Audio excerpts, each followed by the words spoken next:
Lest you think that my failing video was the end of everything. No, no, no, no.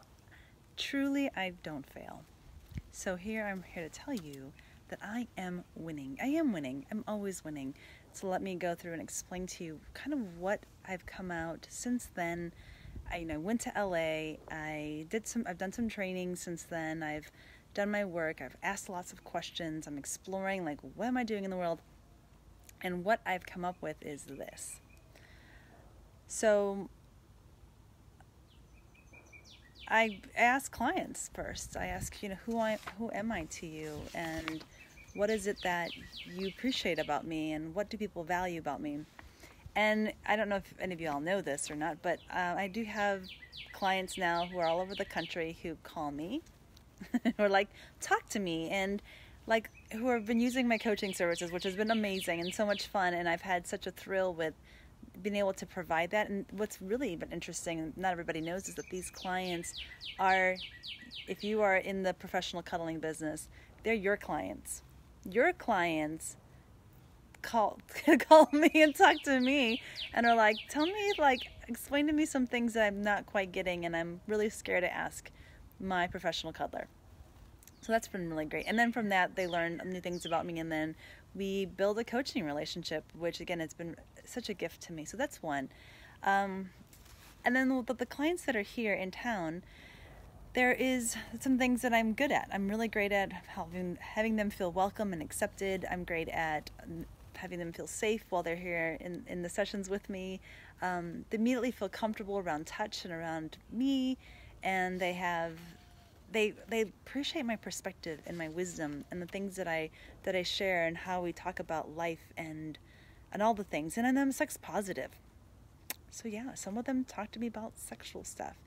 And I don't do that with everyone. Again, it all depends on the client and their ability to be able to maintain a platonic experience with me while also talking about their own sexual experiences or their difficulties or their need to understand things. And so yeah, y'all, that happens sometimes. I meet the people where they're at, exactly where they're at, and whatever comes up.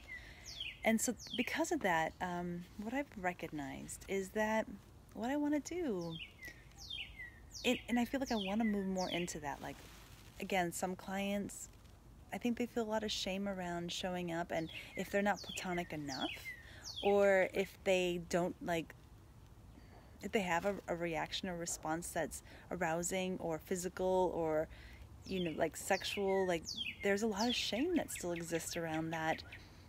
How do they manage that? How do they feel like they can't talk about it, right, with their practitioner because, well, they agreed that this was going to be platonic. So so I agreed to that, and now, oh no, my body is responding. What do I do now? And I can't talk about it because there's shame around these kind of responses. So this is what I want to do. I would like for people to come and see me and come as they are. Come as you are. And let's figure out, where are you around touch? And that might mean, for those, one extreme, the chronically touch deprived and adverse. I have seen those clients. It's not as common, but for those, the protocols are completely different than those who are really looking at addressing their developmental needs, which I've done some clients that are looking for motherly touch and nurture. And again, the whole sexual idea doesn't even come into their purview. And then I have other clients who are looking for touch exploration and touch adventure and then touch connection. And the things that show for touch connection can be addressing the issues of worthiness or belonging or being lovable. I mean, those are huge ideas that a lot of us really struggle with, and where platonic touch can speak to. And then I have those, which again, I would feel like the majority of the clients are in this kind of category, especially those who are curious about this work, where they have a sexual response, and there's, again, they're not sure how to begin that process.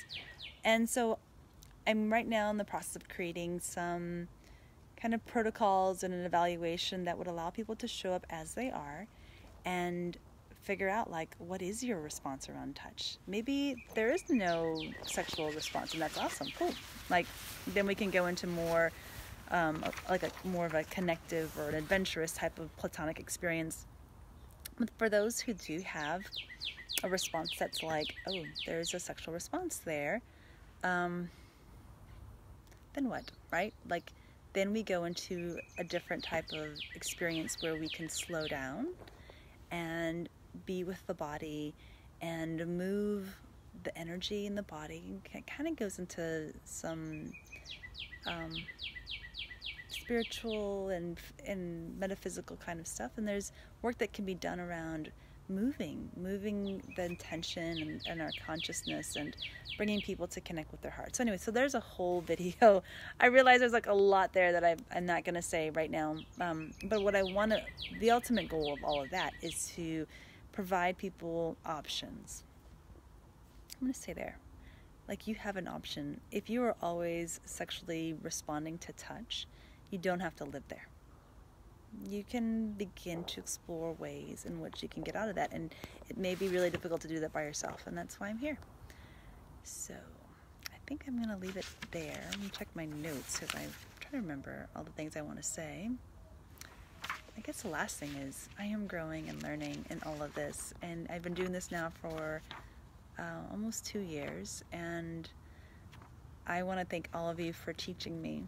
That all of my clients that have come and showed me and taught me how to do this, that's how I know all the things that I know, and my relationship with each of you is so valuable to me, and I want to continue growing and learning, and above all, I want to continue listening to you. So thank you, and until the next time, bye.